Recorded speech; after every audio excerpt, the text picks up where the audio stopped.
हम अर्चना मिश्रे अरसी सब गोटा के प्रणाम करै छी। हमर पोथी अरिपनसँ एकटा कविता सुनल जाय। कविताक शीर्षक छै वार्तालाप। यौ मित्र, की हालचाल? ठीक ठाक। अहाँ करैत छी बड़ पुण्यक काज, से की करैत छी? जय मिथिला जय जानकी लिखैत छी सोशल मीडिया पर, आ कहबैत छी मिथिलावासी, नहि बाजब बच्चा सभक संग मैथिली, की कहत लोक,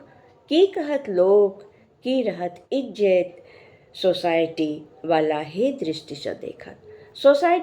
हे दृष्टिसँ देखत, बच्चा सबसँ नजर फेरत, की कहता पड़ोसी। केहन संस्कार देलियन अपन भविष्य निधि के, जँ नहि पढ़ता अंग्रेजी जर्मन फ्रेंच तऽ कोना करता काज। की हेतन नीक नौकरी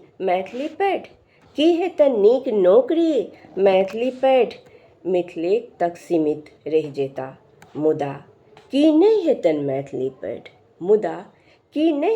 मैथिली पढ़ि IAS IPS BPSC मे क्वालिफाई करैत छथि मैथिलीसँ। मिथिले टाक बच्चा नहि, आनो आन प्रान्तक बच्चा नहि, हमर बच्चा मैथिली नहि पढ़त, लेकिन चाही मिथिला राज। हे मिथिलावासी, आबहु उठू, बुझू गूढ़ रहस्य के। लटकि गेली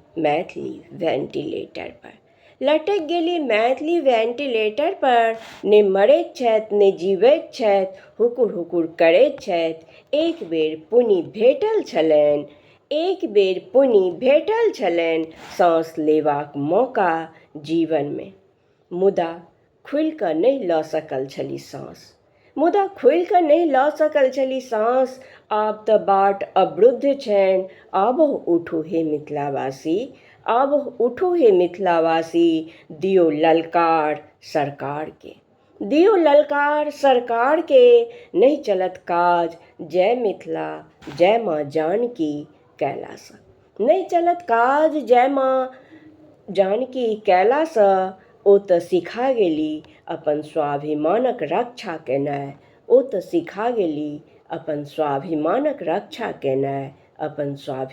रक्षा केनाइ। धन्यवाद।